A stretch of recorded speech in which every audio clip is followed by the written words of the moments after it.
कि भैया r equals to mv upon q भी आता है, तो mv की वैल्यू r इंटू क्यू भी आ जाएगी और लैम्डा लिख दूंगा मैं h upon r into q into b. अरे बोलो भाई, क्या सारे रिलेशन हम लोग रिलेट कर पा रहे हैं? तो जहां जहां पे पूरे फिजिक्स में हम लोग मोमेंटम, एनर्जी, काइनेटिक एनर्जी या स्पीड या ऐसे कोई भी रिलेशन मैं जानबूझ के ऐसे क्वेश्चंस लेने की कोशिश कर रहा हूं जो कि थोड़े से टेढ़े से हैं। जो डायरेक्ट क्वेश्चंस है कि आपको वैल्यू दे दी, दो स्पीड दे दी, आपको रेशो निकालना है, तो वो तो आप रख के कर लेंगे, वो कोई बड़ी बात नहीं है हमारे लिए। इस क्वेश्चन को करने के लिए हमें थोड़ा सा सोचने की जरूरत है एक्स्ट्रा, क्योंकि इस क्वेश्चन को अधिकतर लोग जिन्हें डी ब्रॉय वेवलेंथ आती है वो भी गलत कर देते हैं। कारण, काफी अच्छा क्वेश्चन, मोमेंटम को साथ में लेके वो जो कोलिजन वाले प्रिंसिपल्स हैं सेंटर ऑफ मास में, उसे साथ में लेके पूछा गया है। कैसे करेंगे आइए जरा देखते हैं। प्यारे बच्चों, स्वागत है आपका भौतिकी प्लस के इस प्लेटफॉर्म पर। और आज जेईई सेंचुरी के इस वीडियो में हम लोग पढ़ने वाले हैं डी ब्रॉय वेवलेंथ। हाँ जी, कुछ लोग इसे डी ब्रॉय बोलते हैं, कुछ डी ब्रॉगली बोलते हैं। वैसे इनके पिताजी ने नाम जो इनका रखा था वो था डी ब्रॉय। अब ये टॉपिक कहाँ पे आता है? ये आता है मॉडर्न फिजिक्स में, जब हम लोग ड्यूअल नेचर पढ़ रहे होते हैं। और उस ड्यूअल नेचर में जब हम लोग बोलते हैं कि भाई साहब पार्टिकल भी तो वेव नेचर शो करता है, तो उस पार्टिकल की जो वेव नेचर में वेवलेंथ होती है, वो वेवलेंथ को निकालने का जो फॉर्मूला, वो वेवलेंथ को निकालने का जो एक्सप्रेशन आया था, वो आया था डी ब्रॉय अंकल की हेल्प से। आइए देखते हैं क्या हुआ था। तो भैया इस पूरे वीडियो में हम दो चीजों की बात करने वाले हैं। एक, जो डी ब्रॉय का रिलेशन आया था वेवलेंथ का वो, और दूसरा उस रिलेशन को हम कहां कहां पर किस किस तरह से फिजिक्स में यूज कर सकते हैं। ये दो चीज हम लोग देखेंगे, है ना। चलिए शुरू करते हैं। मैं कोशिश करूंगा कि इस वीडियो में वो सारे टाइप्स कवर करूं जहां जहां पर इस वेवलेंथ का हम लोग यूज करते हैं, या जहां जहां पर जेईई ने उस वेवलेंथ का यूज किया होगा। चलिए शुरू करते हैं। तो भैया पहली बात तो डी ब्रॉय एंगल का रिलेशन क्या था? रिलेशन ऐसा था कि अगर एक मास, हाँ जी, एक मास जिसके पास है कुछ वेलोसिटी और इस वजह से वो शो करता है मोमेंटम। मोमेंटम कितना होगा? Mass into velocity. तो अगर एक मास के पास कुछ वेलोसिटी v है और अगर उसका मोमेंटम है, दैट मींस ये पार्टिकल नेचर शो करता है, पार्टिकल है, मास है। इसी की वेवलेंथ लिखने के लिए अगर मैं इसे वेवलेंथ निकालना चाहूंगा कि अगर लैम्डा की वैल्यू निकालूं तो वो होती है h अपॉन p, p यानी कि मोमेंटम। तो ये मेरे पास बेसिक रिलेशन होता है डी ब्रॉय वेवलेंथ का कि भैया लैम्डा की वैल्यू जो आती है वो आती है h अपॉन p। अब आगे देखते हैं कि अगर इस रिलेशन को मैं लेके आ गया तो इससे कहां कहां पर कैसे कैसे यूज कर सकता हूं। मेजर बेसिक रिलेशन तो यही है, लेकिन इतने से रिलेशन से बहुत सारे वेरिएशंस होते हैं और उस बहुत सारे वेरिएशन से बहुत ही सारे क्वेश्चंस बनते हैं जो आप जेईई मेन में देखते भी हैं।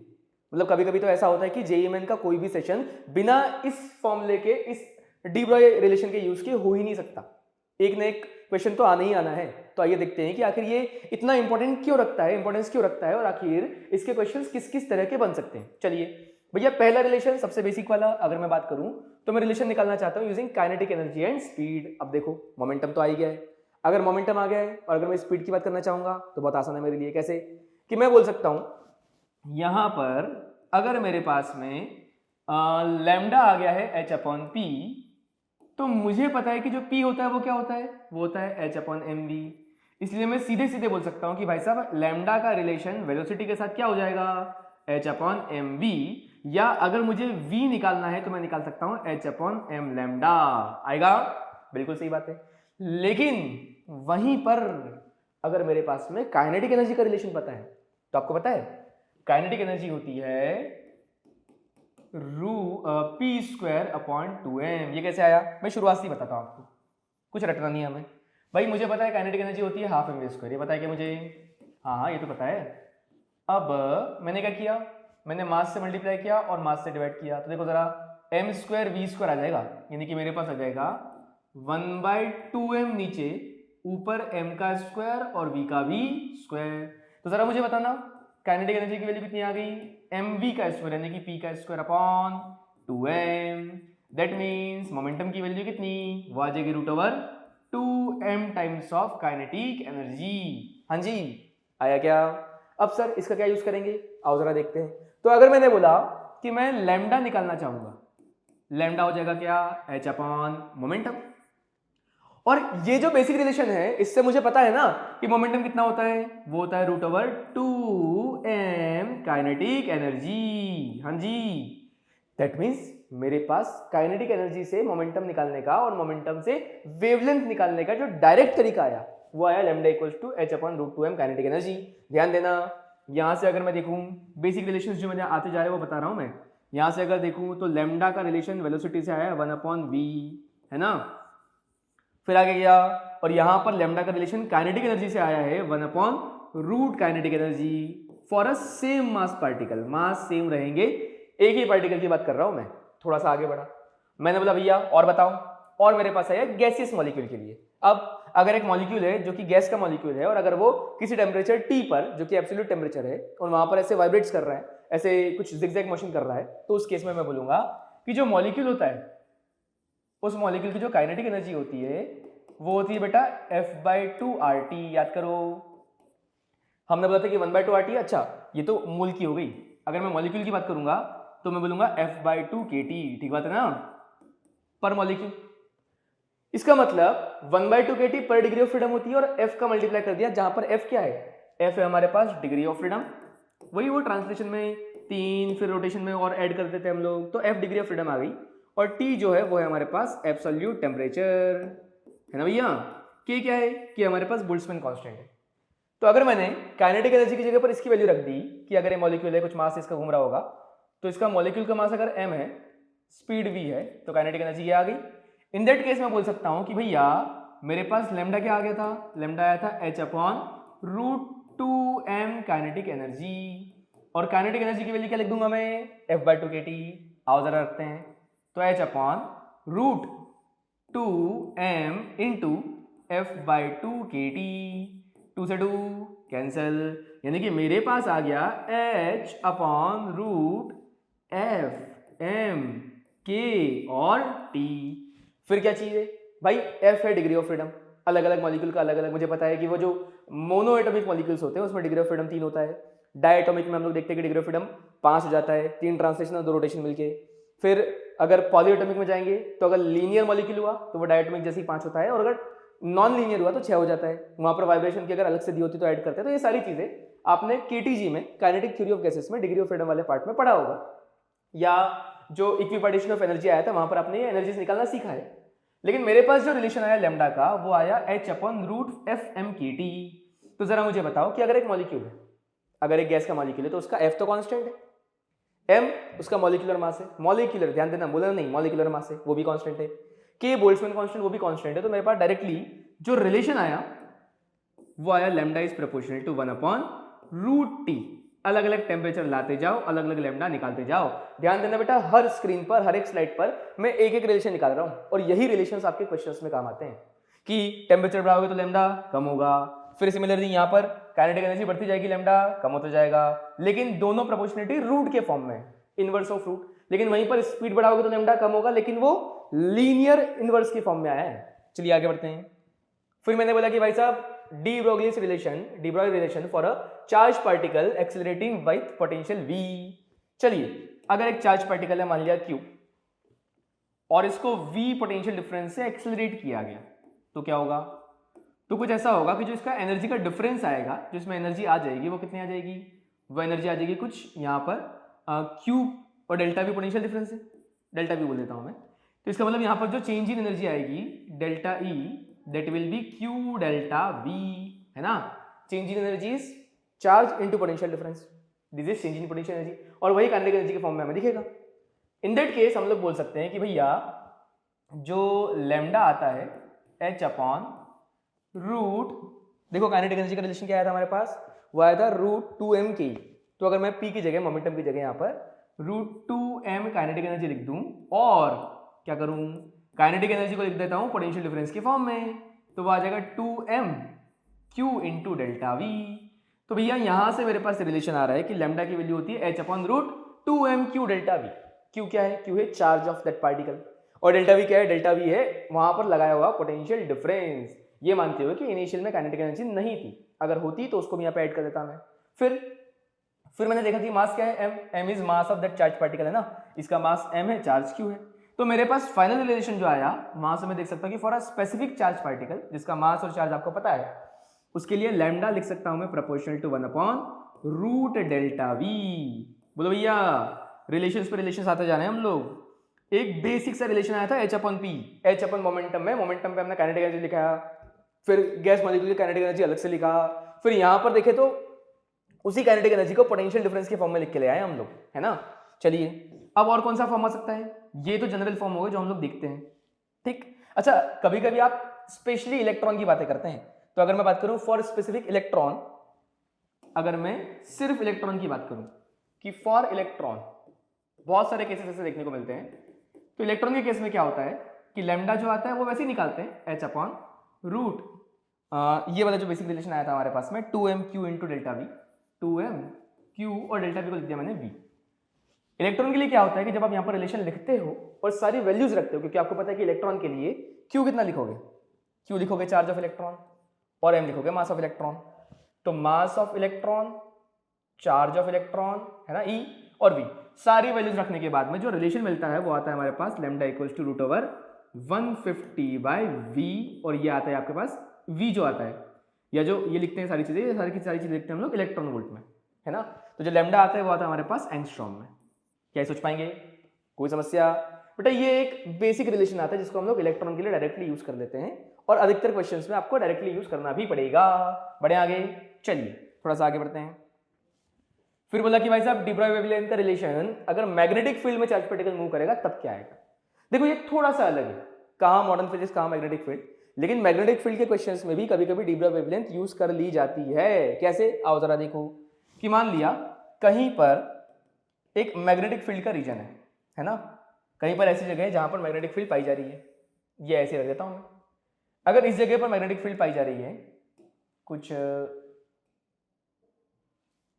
ऐसी, तो उस केस में क्या होगा कि मान लिया मुझे तो बस मैग्नेटिक फील्ड चाहिए, ये रही मेरे पास मैग्नेटिक फील्ड, दिख रही है ना आपको, हल्का सा और डार्क करने की जरूरत है क्या, नहीं रहने देते, वैसे सफिशिएंट दिख रहा है मुझे। तो यहां पर अगर एक चार्ज पार्टिकल आया ऐसा, और ये ऐसे v स्पीड से इसके अंदर घुसा, है ना, चार्ज पार्टिकल का मास m था, चार्ज q था, अभी मैं पॉजिटिव चार्ज ही मान रहा हूं, और अगर ये ऐसे v स्पीड से अंदर जाएगा तो मुझे लगेगा कि भैया अगर मैग्नेटिक फील्ड में ले लेता हूं, कहां पर मैग्नेटिक फील्ड मैंने ले ली इस पूरे रीजन में अंदर की तरफ b, हर जगह पर मैग्नेटिक फील्ड अंदर की तरफ b है, और इस केस में मैं बोलूंगा कि भाई साहब v आगे m और चार्ज यहां पर, तो इधर की तरफ वेलोसिटी की वजह से v क्रॉस b ऊपर की तरफ फोर्स आया, और उस फोर्स की वजह से मैंने बोला, क्या बोला, मैंने बोला कि देखो भैया ये इस तरह का मेरे पास एक सर्कुलर पाथ देखने को मिलेगा जिसकी रेडियस होती है कुछ r, और इस r की वैल्यू निकाली हमने, पता है r की वैल्यू कितनी आती है, r की वैल्यू आती है mv/qv। सर ये कहां मिलेगा, ये मैग्नेटिज्म में साइक्लोट्रॉन वाला जो पार्ट था, अब तो जेई से रिलेट हो चुका है बहुत सारा पार्ट उसका, लेकिन फिर भी कुछ ऐसे स्पेसिफिक क्वेश्चंस आते हैं वर्मा जी की किताब में बहुत सारे रखे हुए हैं, तो वहां पर r = mv/qv बोला हमने। अब देखो यहाँ पर काम की चीज क्या है, यहाँ पर काइनेटिक एनर्जी तो कांस्टेंट रहती है क्योंकि स्पीड कांस्टेंट है, कहीं पर भी v की वैल्यू चेंज नहीं होती, बस डायरेक्शन चेंज होती है, सर्कुलर मोशन है यूनिफॉर्म वाला। इन दैट केस हम लोग बोल सकते हैं कि भाया जो आप लैम्डा निकालते हो, ये भी तो एक पार्टिकल है ना, इसका भी तो लैम्डा आ सकता है ना, तो लैम्डा की वैल्यू कितनी आएगी, वो आती है h/mv, और मजे की बात है कि यहाँ पर देखो mv दिख रहा है मुझे, कितना, r/qv, तो मैं लिख सकता हूं इसे h/r/qv। अगर मुझे रेडियस दिया हुआ है उस पार्टिकल का तो मैं वहां से वेवलेंथ डायरेक्टली निकाल सकता हूं, क्या सोच पा रहे हैं, है ना। तो ये इस तरह से मैं मैग्नेटिक फील्ड में भी चीजें निकाल सकता हूं, और फिर मैं अलग अलग पार्टिकल्स देख सकता हूं, कंपेयर कर सकता हूं कि अगर कोई अल्फा पार्टिकल ले लिया और कोई इलेक्ट्रॉन ले लिया, तो अल्फा पार्टिकल का और इलेक्ट्रॉन का मास अलग अलग होता है ना, चार्ज अलग अलग होता है, अल्फा पार्टिकल पर 2 times of charge of electron positive में यूज करते हैं हम लोग, तो उसके हिसाब से हम लोग अलग अलग रेडियस या फिर अलग अलग लैम्डा को कंपेयर कर सकते हैं।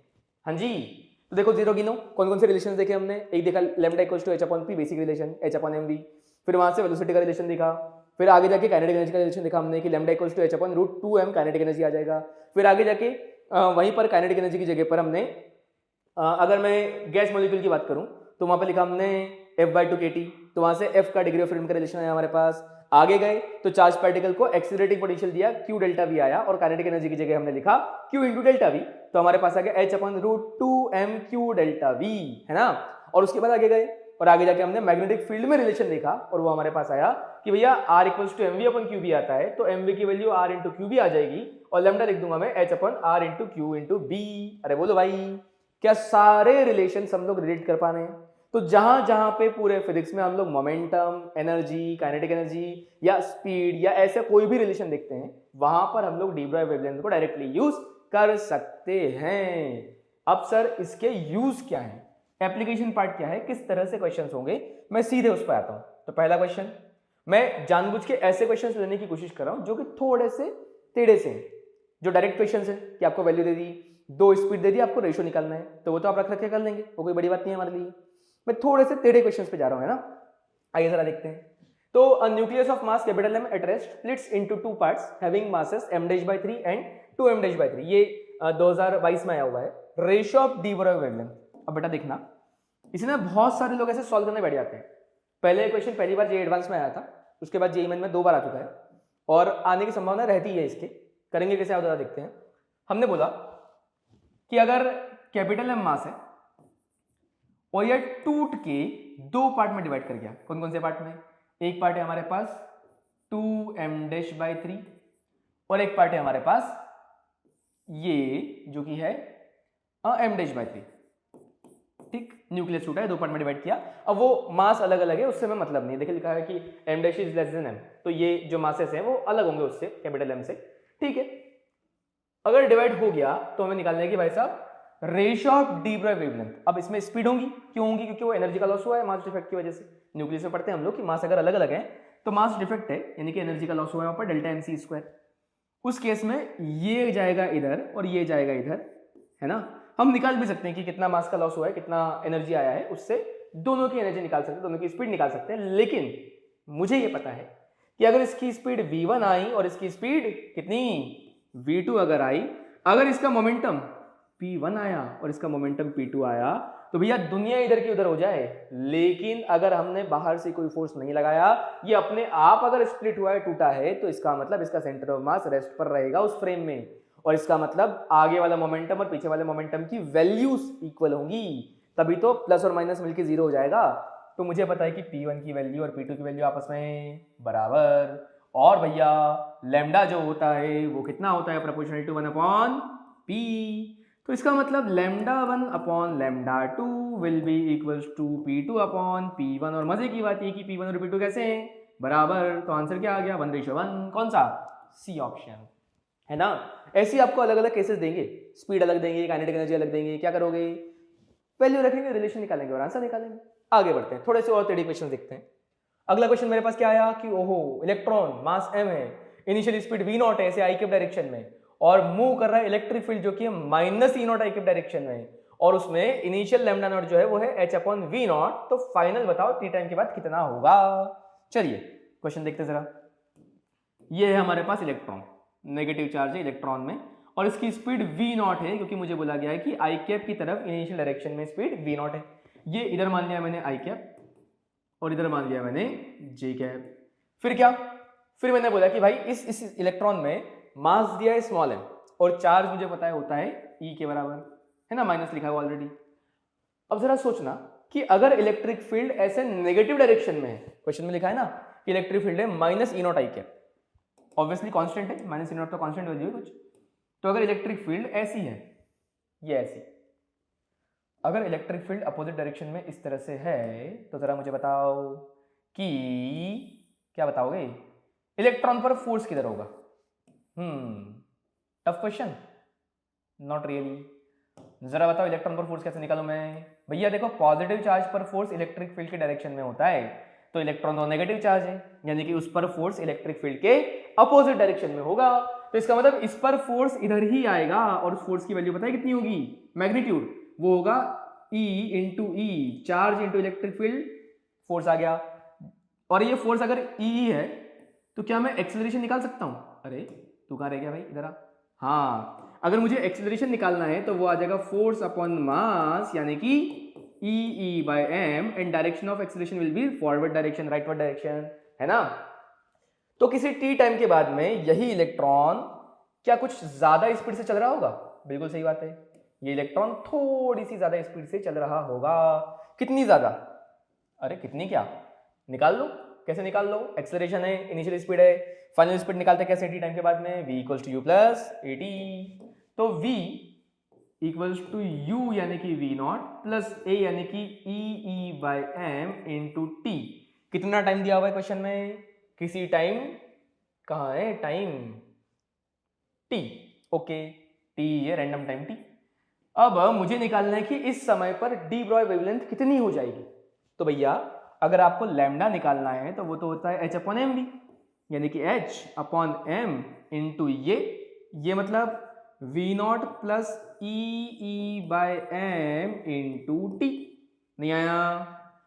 अगर ये मेरे पास लैम्डा आ रहा है तो बेटा ध्यान से देखियो, जो इनिशियल शुरुआत में क्या, शुरुआत में लैम्डा नॉट दिया हुआ है, वो लैम्डा नॉट तो मुझे दिया हुआ है H upon M we naught. ठीक बात है ना? तो इसे लैम्डा नॉट के टर्म में निकालना है, क्योंकि जो हमारे ऑप्शंस हैं वहां पर लैम्डा नॉट दिया हुआ है। तो इसे लैम्डा नॉट के टर्म में कैसे निकालूं? H upon M we naught बताना है, यानी कि वी नॉट को कॉमन ले लेते हैं। तो H upon M we not common लिया हमने, और बचा कौन? 1 plus E T by M we not. ये जो है H upon M we not, ये कौन है मेरे पास? Lambda not. तो फाइनली बताओ क्या आ रहा है? ये आ रहा है lambda not upon 1 plus E T by M we not. भैया देखो डी ब्रॉय वेवलेंथ के जो रिलेशंस होते हैं वो तो बहुत सिंपल से, लेकिन जो चीजें हम कर रहे हैं वो सारी की सारी चीजें उसके वेरिएशंस हैं, कि कैसे हमारे पास जरा सा टफ क्वेश्चन आने में परेशानी ना हो और हम उसे बड़ी आसानी से कर पाए, है ना? यही तो सीखना है हमें। चलिए आगे देखते हैं। अगला सवाल हमें बोल रहा है कि एक इलेक्ट्रॉन है, उसकी स्पीड v है, फोटोन है, उसकी स्पीड c है, सेम डी ब्रॉय वेवलेंथ है उनकी। काइनेटिक एनर्जीज जो है वो है ई और ईपीएच, मोमेंटम जो है वो है पीई और पीपीएच, और आपको इनमें से कोई रिलेशन निकालना है। अब देखो बेटा ध्यान से देखना, इस क्वेश्चन को करने के लिए हमें थोड़ा सा सोचने की जरूरत है एक्स्ट्रा, क्योंकि इस क्वेश्चन को अधिकतर लोग जिन्हें डी ब्रॉय वेवलेंथ आती है वो भी गलत कर देते हैं। कारण क्योंकि यहां पर इलेक्ट्रॉन और फोटोन दो चीजें दी हुई हैं। अब फोटोन तो ऑलरेडी हम लोग डायरेक्टली लाइट का पार्टिकल मान के चलते हैं, तो उसका जो लैम्डा होता है वो तो फिक्स होता है ना? और इलेक्ट्रॉन का निकालने के लिए हम लोग क्या करते हैं? हम लोग करते हैं h upon M v. M is mass of electron and v is speed of electron. तो मुझे बोला कि डी ब्रॉय वेवलेंथ इक्वल है ना? अगर lambda of electron is equal to lambda of photon, तो उस केस में मैं बोल सकता हूं कि भैया लैम्डा ऑफ फोटोन क्या आता है? वो आता है H upon momentum of photon. Lambda जो होता है वो होता है एच अपॉन पी, या पी जो होता है वो होता है H upon lambda for photon. और वहीं पर इलेक्ट्रॉन का लैम्डा जो होता है बेटा, वो निकालने के लिए अगर मैं निकालूं किस टर्म में? इन टर्म ऑफ एनर्जी या मोमेंटम निकाल सकता हूं, तो वो हो जाता है एच अपॉन एम वी। यहां पर m is mass of electron, v is speed of electron, तो एच से एच गया, मेरे पास आया m e v e equals to momentum of photon. ये रिलेशन मुझे मिल रहा है डी ब्रॉय वेवलेंथ को इक्वेट करने से। अब आगे बढ़ते हैं। मैंने बोला कि भैया मुझे जो निकालना है वो निकालना है या तो मोमेंटम का रेशो या फिर एनर्जी का रेशो। देखो मोमेंटम का रेशो तो मैं कभी नहीं निकालूंगा, इक्वल है, रेशो क्या निकालूंगा उनका मैं? तो मोमेंटम तो इक्वल है, मैं एनर्जी का रेशो निकालना चाहता हूं, और एनर्जी में मुझे निकालना है इलेक्ट्रॉन की एनर्जी अपॉन फोटोन की एनर्जी, है ना? इलेक्ट्रॉन की एनर्जी अपॉन फोटोन की energy. Energy of electron upon energy of photon मुझसे पूछा गया है। एनर्जी ऑफ इलेक्ट्रॉन क्या होगा भैया? Half m v square, kinetic energy, और क्या? Mass of electron, speed of electron का स्क्वायर। लेकिन फोटोन की energy half m v square नहीं लिखोगे, ये तो लाइट का पार्टिकल है, इसकी एनर्जी लिखने के लिए आपको एच सी बाय लैम्डा लिखना पड़ेगा। यही डिफरेंस है जो हम लोग क्रिएट नहीं कर पाते हैं। कभी कभी क्या करते हैं, हम दोनों का हाफ एम वी स्क्वायर ले लेते हैं, कभी कभी क्या करते हैं दोनों को एच सी बाय लैम्डा ले लेते हैं। लेकिन बेटा समझो ना, इलेक्ट्रॉन पूरी तरह से पार्टिकल नेचर शो करके half m v square speed देगा अपनी, वहीं फोटोन की एनर्जी निकालने के लिए फोटोन की जो वेवलेंथ है लैम्डा, उससे एच सी बाय लैम्डा आपको करना पड़ेगा। तो हमने क्या बोला? देखो भैया हमने बोला कि एम ई वी की वैल्यू मोमेंटम यानी कि कौन? H by lambda. तो मैं बोल सकता हूं कि जो एम ई वी ई की वैल्यू आ रही है वो मोमेंटम ऑफ फोटोन यानी कि एच बाय लैम्डा के बराबर है। ठीक बात। मुझे जो रिलेशन निकालना है वो निकालना है सी और वी में, बाकी सारी चीजें हटाना है मुझे। तो उसके हिसाब से मैंने बोला कि देखो एम ई इंटू वी यहां पर दिख रहा है ना? उसको मैं एच बाय लैम्डा लिख सकता हूं, या फिर एच बाय लैम्डा से कैंसिल कर सकता हूं। तो मैं थोड़ा सा जमा के लिख रहा हूं, हाफ इधर, वी इधर, पीछे आया एम ई इंटू वी। ध्यान से देखो, सिंप्लीफाई कर रहा हूं, सी कॉमन लिया मैंने, अंदर आया एच अपॉन लैम्डा, और ये दोनों आपस में कैसे हैं? बराबर, है ना? अगर ये बराबर है तो मेरे पास आ गया वी ई अपॉन 2c। यानी कि एनर्जी ऑफ इलेक्ट्रॉन और एनर्जी ऑफ फोटोन का जो रिलेशन आया है वो आया है VE/2C, एंड दैट मीन्स हमारे पास जो आंसर आया है वो कौन सा आया है, ये आ रहा है बी ऑप्शन, है ना। थोड़ा सा ट्रिकी, क्यों ट्रिकी, क्योंकि पार्टिकल नेचर और वेव नेचर को एक ही साथ लेके आ गए और उसे हमें डिफरेंशिएट करना सीखना पड़ेगा। चलिए आगे बढ़ते हैं, अगला सवाल। हाँ क्या बोल रहा है ये, D Broglie wavelength of a particle having kinetic energy E is lambda. तो कैसे आई होगी ये आया होगा ऐसे, लैम्डा इक्वल टू होगा h/√2m और काइनेटिक एनर्जी है E। This is my initial relation. ठीक बात। अब क्या बोला गया है कि how much extra energy must be given to this particle so that the de Broglie wavelength reduces to 75%। How much extra, तो मान लिया डेल्टा ई एक्स्ट्रा आया, यानी कि जो नई वाली एनर्जी आ गई E dash, that will be E plus delta E. Delta E energy कुछ एक्स्ट्रा आ गया, उस डेल्टा ई की वैल्यू ही मुझे निकालना है, ऐसा जिससे कि वेवलेंथ रिड्यूसेस टू 75%। 75% कितना होता है भैया, 3/4। तो मैं चाहता हूं कि जो लैम्डा डैश आ जाए, है ना, वो आ जाए 3 λ/4। और वो कैसे आएगा, वो आएगा h/√2m, एनर्जी की जगह पर E प्लस डेल्टा ई। अरे हाँ ना बोल भाई, है ना। चलिए अब क्या किया जाए, अब एक काम करते हैं, लैम्डा को यहां से रख देते हैं, h/√2me। तो मैं इसे नेक्स्ट पेज पे लेके आ रहा हूं, है ना। लैम्डा को मैंने रखा यहां से h/√2me, 3/4 एज इट इज। तो 3/4 एज इट इज, लैम्डा को रखा h/√2me equals to, right page पर मुझे क्या दिख रहा है, h/√2m E plus delta E. तो h/√2m E प्लस डेल्टा ई, और मेरा पूरा एम है डेल्टा ई निकालने का। h से h कैंसिल, 2m से 2m कैंसिल, रूट से स्क्वायर कर देते हैं, है ना। तो 3 का स्क्वायर 9, 4 का स्क्वायर 16, नीचे आएगा E equals to 1/E plus delta E. चलिए इन्वर्स करते हैं, 16E/9, उधर से जो E आएगा उसको इधर लेके आ जाता हूँ, -E equals to delta E. तो जरा बताओ भैया डेल्टा ई की वैल्यू कितनी आ रही है, डेल्टा ई की वैल्यू आ रही है 9 16, कितना, 10 11 12 13 14 16 7, 7E/9, यानी कि मेरे पास डेल्टा ई की वैल्यू आ गई 7E/9। कौन सा, यस बी ऑप्शन आ रहा है ना। अच्छा यहाँ पर गलती क्या करेंगे बच्चे, गलती करते कि सर वो जो नई वाली एनर्जी आई थी वो तो आई थी 16E/9, और वो ऑप्शन में भी होगा कि भी ये रहा, देखो बी, टिक कर देंगे, अरे बी नहीं सी है ये, है ना। तो इसको टिक कर देंगे, तो इसे टिक नहीं करना है। क्यों नहीं करना है, समझ में आया, क्योंकि भाया डिफरेंस इन एनर्जी पूछा है, एक्स्ट्रा कितना देना है वो पूछा है हमसे। अब यहां पर और क्या पूछ सकते हैं, फ्रैक्शनल चेंज इन एनर्जी पूछ सकते हैं। तो डेल्टा ई आ गया, उसको इनिशियल एनर्जी ई से डिवाइड करके और वो आ जाएगा फ्रैक्शनल चेंज। परसेंटेज चेंज पूछ सकते हैं, 100 से मल्टीप्लाई कर दो फ्रैक्शन को। तो ऐसे क्वेश्चंस आपको आने की संभावना है। चलिए आगे बढ़ते हैं। हाँ जी, एक और question, particle A of mass m/2 moving along x-axis with velocity v0 collides elastically with another particle v, rest पर है, मास है m/3। If both particles moves along the x-axis after the collision, the change delta lambda in d Broglie wavelength of particle A in terms of d Broglie wavelength lambda naught before। काफी अच्छा question, momentum को साथ में लेके, वो जो collision वाले principles हैं सेंटर ऑफ मास में, उसे साथ में लेके पूछा गया है। कैसे करेंगे आइए जरा देखते हैं। यहां हमें बोला क्या है पहले वो समझते हैं। तो बोला ये है कि हमारे पास इनिशियल मास है A का m/2, A का मास m/2, है ना। ये हमारे पास ऐसे आ रहा था, कुछ स्पीड थी क्या इसकी v0, यस, ये v0 स्पीड से ऐसे आ रहा था, और ये कोलाइड कर गया किससे, ये कोलाइड कर गया B से। B जिसका मास कितना है, जिसका मास है m/3, कोलिजन हुआ, और वो कोलिजन कैसा हुआ है, वो कोलिजन इलास्टिक हुआ है। तो मैंने बोला कि A की स्पीड इधर की तरफ VA हो जाएगी, B की स्पीड भी इधर की तरफ VB हो जाएगी, है ना। मोमेंटम सॉल्व करना मुझे आता है।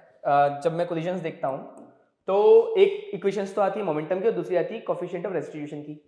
तो मैंने बोला कि भाई साहब m/2 v0 initial momentum plus 0 equals to उधर जाके मास कितना इसका, इसका तो m/2 ही है। अरे मास तो अभी भी m/2 और m/3 रहेगा ना, मास थोड़ी चेंज होता है। तो m/2 मास और m/2 मास का स्पीड मैंने बोला va प्लस m/3 मास, और उसकी स्पीड मैंने बोली vb। चलिए मुझे निकालना है de Broglie wavelength of change निकालना है, वो भी किसका, A का। तो मैं A पर ध्यान देता हूं, va निकालने पर ध्यान देता हूं मैं। अगला रिलेशन मेरे पास क्या आएगा, वो आएगा मेरे पास, देखो पहले यहां से तो m से m हटाओ, और LCM 6 दिख रहा है मुझे, तो उसका मल्टीप्लाई कर दो, ये आ जाएगा 3v0 equals to 3VA plus 2VB, इसको एक रिलेशन निकाल के डब्बा बंद करके रख दो। ये आ गया हमारे पास इक्वेशन नंबर 1। सेकंड रिलेशन कहां से निकालूंगा? अगला रिलेशन निकालूंगा मैं E से। तो कोएफिशिएंट ऑफ रेस्टिट्यूशन जो आता है E, वो आता है वेलोसिटी ऑफ सेपरेशन यानी कि VB माइनस VA। देखो भैया कोलिजन सिखा रहा हूं मैं आपको, divided by velocity of approach VO, velocity of separation divided by velocity of approach. तो मुझे अच्छा E की वैल्यू कितनी? इलास्टिक कोलिजन में 1, तो मुझे यहां पर V0 की वैल्यू आ रही है VB माइनस VA, है ना। ये मेरे पास इक्वेशन नंबर 2 आ गई। और दो रिलेशंस आने के बाद क्या मैं VA निकाल सकता हूं? क्योंकि वही तो मेरा एम है। तो VA निकालने के लिए मुझे समझ में आया कि ये VB देखो दिख रहा है यहां पर, और क्यों ना 2 से मल्टीप्लाई कर दिया जाए। तो मेरे पास आ जाएगा एक इक्वेशन तो 3V0 equals to 3VA plus 2VB, और दूसरी इक्वेशन यहां से 2 का मल्टीप्लाई करने पर 2V0 equals to 2VB minus 2VA। मुझे VA निकालना है, माइनस कर दें तो यहां से आ जाएगा माइनस करने पर V0, 2VB से 2VB माइनस कर दिया, 3VA minus of minus 2VA यानी कि 5VA। तो बोलो भैया VA कितना आ गया? VA आ गया V0 बाय 5। अब जरा सोचना, अगर स्पीड 1/5 हो रही है तो मोमेंटम भी कितना हो जाएगा? 1/5। यानी कि अगर मैं शुरुआत में वेवलेंथ लैम्डा मान के चल रहा हूं, लैम्डा नॉट, तो देखो भैया ध्यान से देखना, थोड़ा सा और आगे बढ़ जाता हूं। शुरुआत में जो लैम्डा नॉट आ रहा था वो आ रहा था H अपॉन mv0, है ना। और फाइनली जो लैम्डा आएगा वो आएगा मेरे पास कितना? वो आएगा H अपॉन mv0 बाय 5। समझ आया कैसे आया, है ना।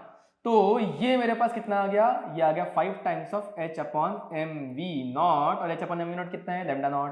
तो बेटा लैम्डा नया वाला जो आ रहा है वो आ रहा है 5 टाइम्स ऑफ लैम्डा नॉट। तो जरा बताओ डिफरेंस कितना है? डेल्टा लैम्डा कितना है? डेल्टा लैम्डा की वैल्यू है लैम्डा माइनस लैम्डा नॉट। कितना? मेरे पास आ रहा है 4 लैम्डा नॉट। अरे हाँ ना बोल भाई, है ना। कौन सा आ रहा है? कहाँ आ रहा है? जल्दी बताओ जल्दी बताओ। Yes, delta lambda is 4 lambda naught. चलिए, when photons of energy 4.25 electron volt strikes the surface of metal A, the ejected photoelectrons have maximum kinetic energy Ta. de Broglie wavelength है lambda है. The maximum kinetic energy of photoelectrons liberated is Tb equals to this. If the de Broglie wavelength of these photoelectrons is lambda b equals to 2 times of lambda है, then इसमें से कुछ निकालना है हमें। अब देखो एक दूसरे ही पर्सपेक्टिव में फोटो इलेक्ट्रिक इफेक्ट को de Broglie wavelength से रिलेट किया गया। कैसे? आओ जरा देखते हैं। हमें बोला कि फोटोन्स ऑफ एनर्जी 4.25 जब स्ट्राइक करेगी ए पर, तो जो फोटो इलेक्ट्रॉन्स इजेक्ट हो रहे हैं उनकी एनर्जी टी ए है और de Broglie वेवलेंथ लैम्डा है।